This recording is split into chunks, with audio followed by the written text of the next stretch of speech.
After months of navigating the highs and lows of her love life, Chioma finally felt a glimmer of hope when she met Kola at a networking event. He was charming, with an infectious smile and an easygoing nature that put her at ease. As they chatted over cocktails, Chioma felt an undeniable chemistry between them, a magnetic pull that ignited a spark she hadn't felt in years. Kola was well-spoken and ambitious, sharing stories of his career in finance while effortlessly making her laugh. They exchanged numbers, and their conversations flowed seamlessly over the next few weeks. Kola took her out to trendy restaurants, introduced her to his friends, and made her feel special. Chioma found herself falling for him, her heart swelling with the possibility of a future together. As their relationship blossomed, Kola expressed a desire to take things to the next level. "I can see a future with you, Chioma," he said one evening, his eyes filled with sincerity. "You're everything I've been looking for." Chioma felt a rush of warmth at his words, believing that perhaps, at last, she had found her partner. They began discussing their hopes and dreams, traveling together, starting a family, and building a life.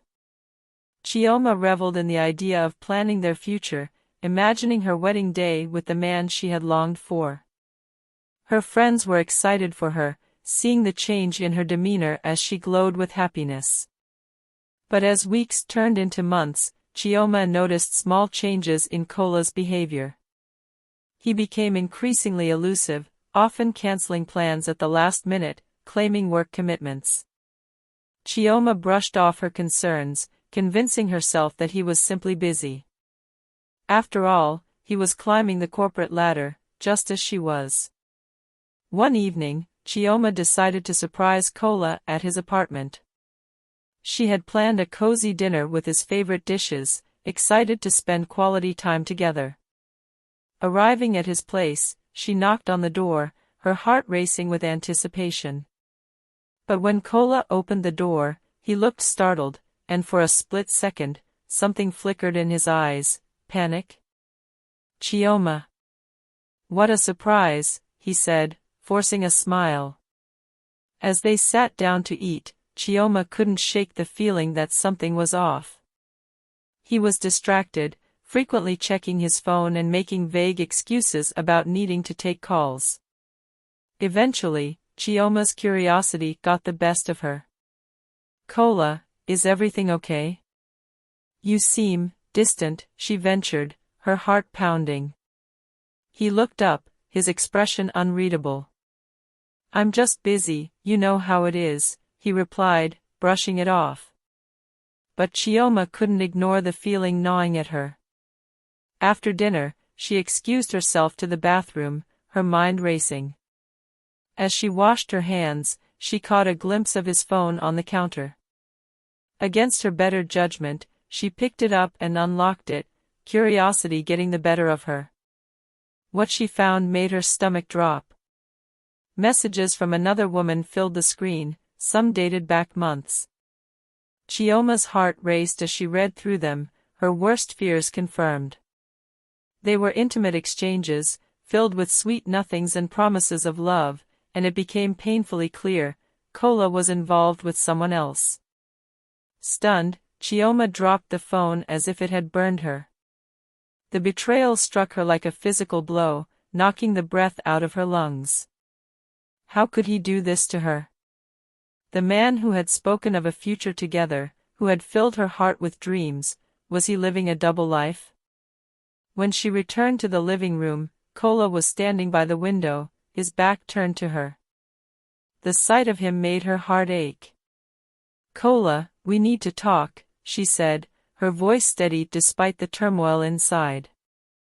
He turned around, confusion etched on his face. "What's wrong?"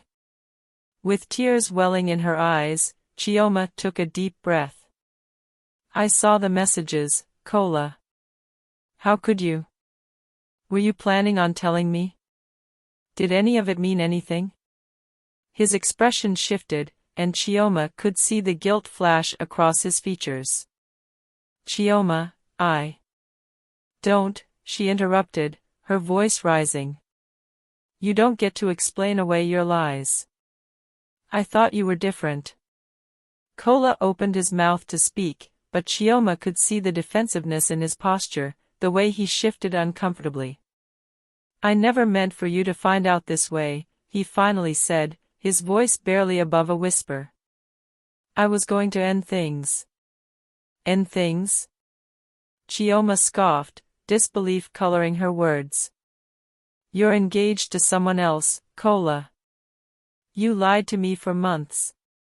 The confrontation escalated, emotions spiraling as Chioma unleashed her anger and heartbreak. I gave you my trust, and you threw it away for someone else, she cried, her voice trembling. Kola tried to reach for her, but Chioma recoiled, feeling a rush of fury mixed with profound sadness. You don't get to touch me. Not after what you've done. With that, she stormed out of his apartment, her heart shattered into a million pieces. The cool night air hit her like a shockwave as she walked through the streets of Lagos, tears streaming down her face. Each step felt heavier than the last, and the weight of betrayal hung around her like a dark cloud. In the following days, Chioma went through a whirlwind of emotions.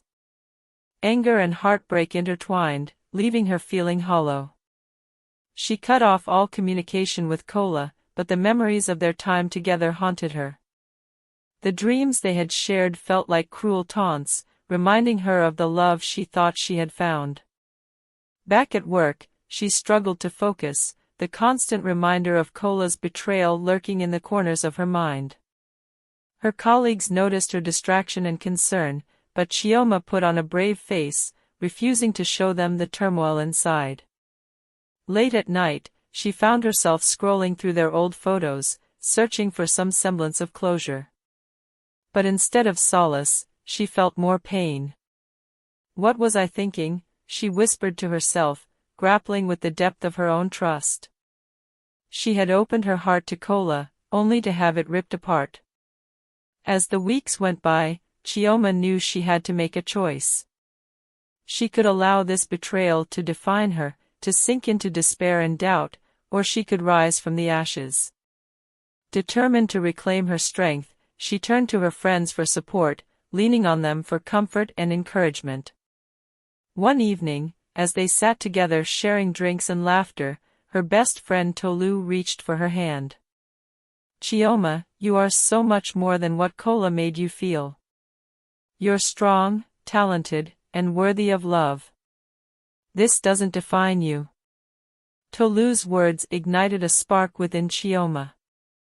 She began to embrace the idea that she would not be a victim of Kola's betrayal. Instead, she would take this experience as a lesson, vowing to protect her heart while remaining open to the love she still believed was out there. In the aftermath of her heartbreak, Chioma found herself in a fragile state, navigating through the wreckage of her trust. The once vibrant spark of hope within her dimmed, and loneliness crept in like an unwelcome shadow.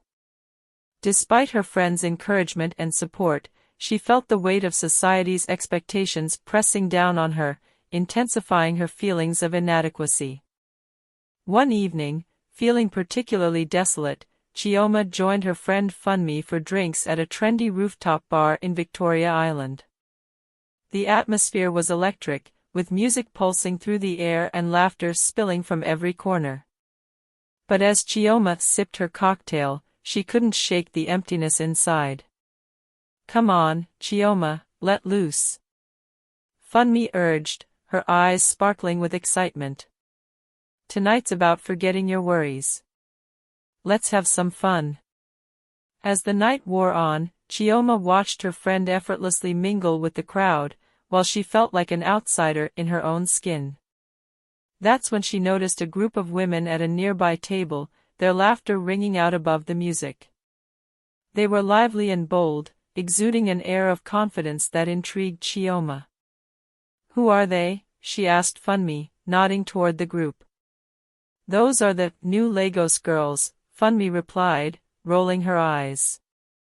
They're into this whole hookup culture, living life on their terms. It's all about enjoying the moment. Curiosity piqued, Chioma leaned closer as the women shared stories of wild nights and spontaneous encounters, their laughter infectious. Despite her reservations, she felt a strange allure to their carefree lifestyle, a desire to escape her own reality, if only for a night. "Let's go say hi," Funmi suggested, nudging Chioma toward the group. With a mixture of hesitation and excitement, Chioma followed her friend. The women welcomed them with open arms, pulling them into their vibrant conversation. They shared tales of adventures, the thrill of living in the moment, and the joys of embracing their sexuality without shame. As the night progressed, Chioma found herself swept up in their enthusiasm. They spoke of the power of independence, of refusing to let societal norms dictate their choices. "Love will come when it's meant to, but until then, why not enjoy life?" one of the women, a confident brunette named Tolu, said, flashing a bright smile. For the first time in weeks, Chioma felt a flicker of excitement. Perhaps this was what she needed, a break from the heaviness of her past. As the night came to a close, Tolu invited Chioma and Funmi to join their group for future outings, promising a whirlwind of adventure. Days turned into weeks, and Chioma found herself entangled in this new lifestyle. The thrill of late-night parties, flirtations with strangers, and the freedom from emotional entanglements offered a distraction she craved. She embraced the idea of casual relationships, finding solace in the anonymity they provided. But with every encounter, Chioma wrestled with her own discomfort. The initial excitement would often give way to a gnawing feeling of emptiness. One evening, after a particularly wild party, she found herself in bed with a man named Jay, a charming entrepreneur she had met just hours earlier. As the early morning sun peeked through the curtains, reality set in. "Is this really what I want?" she wondered, her heart heavy. The thrill of the night faded as she stared at the unfamiliar ceiling, questioning the choices she had made. Jay stirred beside her, and for a brief moment, she felt a pang of connection. But as the reality of their encounter sunk in, the nagging feeling of disconnection washed over her. Chioma slipped out of bed quietly, grabbing her clothes and leaving without saying goodbye. As she walked home, the city came alive with the morning sun, but she felt anything but alive. The laughter and excitement of the previous nights faded into a haunting silence. She found herself questioning her decisions, the very choices that had once offered an escape. That evening, Chioma attended a small gathering with her new friends. The atmosphere was filled with laughter and flirtation, but as she sat surrounded by the chaos, she felt a deep sense of isolation. The conversations around her revolved around casual flings and superficial connections, and she realized that beneath the surface, many of the women were grappling with the same feelings of emptiness she had. "Why are we all doing this?" Chioma finally spoke up, her voice cutting through the noise. "Doesn't anyone else feel lost?" The room fell silent, and several heads turned toward her, surprise etched on their faces. Tolu, the bold brunette, stepped forward, her expression softening. "You're not alone, Chioma. We're all just trying to figure things out. It's easy to get caught up in the thrill, but sometimes it just feels hollow." Chioma's heart raced as she felt a surge of vulnerability. "I thought I could escape my past this way, but I just feel more lost than ever." The honesty in her words resonated with the group, and soon they began sharing their own struggles, the insecurities that lay beneath their glamorous facades. For the first time, Chioma felt a sense of camaraderie, a connection forged through shared experiences. As the evening unfolded, Chioma made a decision. She would not allow herself to be defined by fleeting encounters or societal expectations. While she appreciated the excitement of her new friends, she longed for something deeper, authentic connections, both in love and in friendship. With newfound determination, Chioma resolved to find balance. She would explore her independence, but she would do so on her terms. She could embrace the thrill of life while still holding on to her values and dreams. In the following weeks, Chioma began to reintegrate the lessons she had learned from her friends into her own life. She found joy in meaningful friendships, began pursuing hobbies that ignited her passion, and slowly redefined what love meant to her. Though the road ahead was uncertain, she felt empowered to navigate it on her own terms. And as she embraced her journey, she knew she was reclaiming her narrative, one filled with resilience, hope, and the promise of love when the time was right.